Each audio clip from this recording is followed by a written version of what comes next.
Class 10th में आज हम 15वें पाठ का अध्ययन करेंगे। हमारे पाठ का नाम है आचार्योपदेशकः। पाठ परिचय देखते हैं। विश्व वाङ्मय में वैदिक साहित्य का महत्वपूर्ण स्थान है।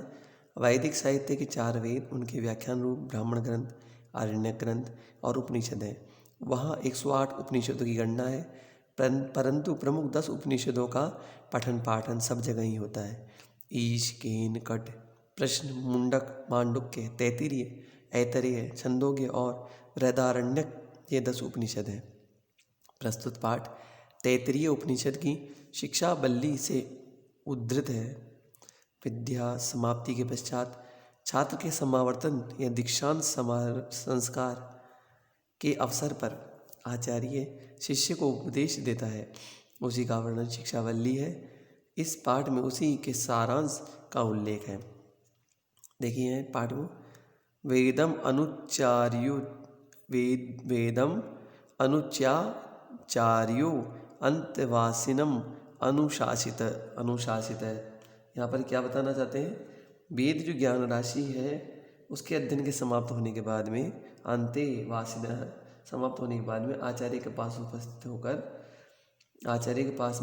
उपस्थित होकर यहाँ पर उपदेश के लिए कहा गया है कि आचार्य किस प्रकार वहाँ पर अध्ययन के बारे में उनको शिष्य को उपदेश देते हैं। क्या उपदेश देते हैं? सत्यम वद यानी सत्य बोलो, धर्मम चर यानी धर्म का आचरण करो, स्वाध्याय मा प्रमाद है यानी अपने स्वाध्याय के अंदर किसी प्रकार का प्रमाद मत करो यानी आपने जो अध्ययन किया है उसमें किसी प्रकार की लापरवाही आप मत करो।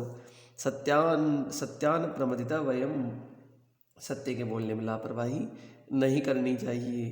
धर्मान प्रमदितव्यम धर्माद परितव्यम के बारे में क्या कह रहे हैं? धर्म के कार्य में लापरवाही नहीं करनी चाहिए। कुशलान प्रमदितव्यम कुशलान यानी अपनी आत्मरक्षा में लापरवाही नहीं होनी चाहिए। कुशलान प्रमदितव्यम आतम्यम अपनी रक्षा के अंदर अपनी आत्मरक्षा में किसी प्रकार की लापरवाही नहीं होनी चाहिए। फिर है भूते न प्रमदितव्यम। भूते का मतलब क्या होता है? यहाँ पर ये कहना चाहते हैं कि स्वयं की आपने जो शरीर की रक्षा करने का निश्चय किया है उसमें आप किसी प्रकार की लापरवाही नहीं करें और ऐश्वर्य को कार्य में लापरवाही नहीं करनी चाहिए। भूते न प्रमदितव्यम ऐश्वर्य के कार्यों में यानी जिससे कीर्ति बढ़ती हो उसमें लापरवाही नहीं करनी चाहिए। स्वाध्याय प्रवचनाभ्याम न प्रमदितव्यम स्वाध्याय और प्रवचन में कि इनकी दोनों की शिक्षा देने में, स्वाध्याय करवाने में और प्रवचन देने की शिक्षा में लापरवाही नहीं करनी चाहिए। देव पितृ कार्याभ्याम न प्रमदितव्यम देवताओं के पिता का जो तुल्य समान देवता है उनके सम्मान में, आचार्य के सम्मान में यानी देव संबंधी जो भी कार्य हैं उनका सबका सम्मान करना चाहिए। माता देवो भव यहाँ पर क्या बताना चाहते हैं इसके बारे में कि आपको किसी प्रकार के देव कार्य में लापरवाही नहीं करनी चाहिए और माता को देवता के तुल्य समान समझना चाहिए। पितृदेवो भव यहाँ पर पिता के बारे में पिता को भी देवता के तुल्य माना जाना चाहिए यानी उनमें भी किसी प्रकार की लापरवाही नहीं करनी चाहिए। यानी देव पितृ कार्य में यानी देव ऋण पितृ ऋण इनका जो कार्य है उसमें भी लापरवाही नहीं करनी चाहिए और माता को भी देवता के समान मानना चाहिए और पिता को भी देवता के समान मानना चाहिए। आचार्य देवो भव आचार्य को देवता मानना चाहिए। अतिथि देवो भव अतिथियों को तुम्हें देवता के समान मानना चाहिए। यानी अन्नवध्यानि कर्माणि तानि सेव्यव्यानि नो इतराणि ही यानी यहाँ पर ये कहना चाहते हैं जो अनिंदित कर्म है वो नहीं करना चाहिए। यानी अन्नवध्यानि कर्माणि जो अनवध्य है यानी जो निंदनीय कर्म है उसे आपको नहीं करना चाहिए। तानि सेव्यतानि नो इतराणि यानी आपको गलत कार्य नहीं करना चाहिए। निंदा रूपी किसी भी कार्य को आपको नहीं करना चाहिए, निंदा किसी की आपको नहीं करनी चाहिए। यानी अस्माकं सूचितानि तानि तस्योपास्यानि नो इतराणि यानी ये कहना चाहते हैं कि आपको किसी को निंदा नहीं करनी चाहिए जो हमारे लिए अच्छे कर्म है। यानी अस्माकं सुचरितानि जो हमारे लिए अच्छे सुचरित है, अच्छे कर्म है, उन्हीं को हमें करना चाहिए। तानि यानी उसी को हमें करना चाहिए, अच्छे कर्म करना चाहिए। तस्योपास्यानि नो इतराणि यानी हमें किसी प्रकार के गलत कार्य को नहीं करना चाहिए, अच्छे कार्य में हमें लगे रहना चाहिए। अच्छे कर्म है उन्हीं को करना चाहिए, उन्हीं की उपासना करनी चाहिए। और इसके अलावा किसी प्रकार के दुष्कर्म संबंधित कार्य भी नहीं करने चाहिए। श्रद्धया देयम, यानी श्रद्धा देनी चाहिए, श्रद्धा से देना चाहिए, अश्रद्धा से नहीं देना चाहिए। अश्रद्धया अदेयम, अश्रद्धा से नहीं देना चाहिए, श्रद्धा से देना चाहिए, अश्रद्धा से नहीं देना चाहिए। श्रिया देयम, श्रिया देयम, यहाँ ये कहना चाहते हैं कि आप जो कुछ भी दें वो श्रद्धा से दें, इच्छा से दें। रिया देयम भिया देयम, यानी ये कहना चाहते हैं कि आप लज्जा से नहीं देना चाहिए। किस प्रकार का आपको दान करना चाहिए? आप जो भी कुछ दान करें वो अच्छा दान करना चाहिए, श्रद्धा से करना चाहिए और अश्रद्धा से नहीं करना चाहिए। रिया यानी रिया का मतलब होता है लज्जा, लज्जा से नहीं देना चाहिए। जो भी आप दान दें वो लज्जा से नहीं देना चाहिए। और फिर है भिया देयम, भिया देयम का मतलब होता है पारलौकिक जो भय होता है उससे भी नहीं देना चाहिए, पारलौकिक जो भय है उससे देना चाहिए। यानी आपको भविष्य के बारे में, यानी अपने अगले जन्म के बारे में, आपको भविष्य के बारे में सोचते हुए दान करना चाहिए। संविदा देयम, संविदा यानी मित्रों के सहयोग के लिए देना चाहिए। आपके जो मित्र हैं उनके सहयोग के लिए भी कुछ देना चाहिए। ऐश आदेश है, ऐसा ये उपदेश है।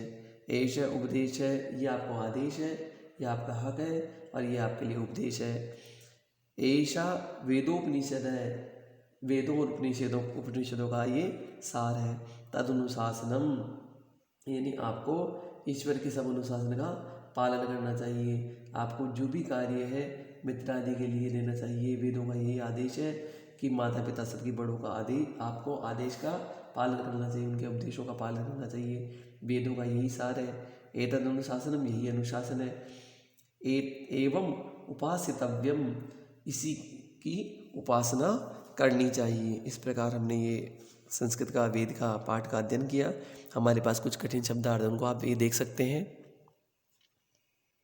फिर हमने जो पाठ पढ़ा है इसका आपको प्रसंग अनुवाद भी दे रखा है, व्याकरणिक बिंदु भी उनको हम देख लें। फिर अभ्यास कार्य में हमारे पास में वस्तुनिष्ठ रिक्त स्थान है, इनका आंसर दे रखा है, देख के हल करें। फिर हमारे पास में लघुत्तरात्मक क्वेश्चन है, हमारे पास 4 हैं, इनका भी आंसर आपके साथ में दे रखा है, इसको देख के आप हल कर लें। फिर निबंधात्मक क्वेश्चन हमारे पास में 2 हैं, इनको भी आप देख के हल कर लें। व्याकरणात्मक जो प्रश्न है हमारे पास में फर्स्ट सेकंड, इनमें आपके जैसे फर्स्ट है इसमें आपको धातु लकार पुरुष वचन, जैसे आपके पास में वद धातु है तो वद पदम है, पदम है, वद धातु हो गई, लोट लकार मध्यम पुरुष एक वचन हो गया।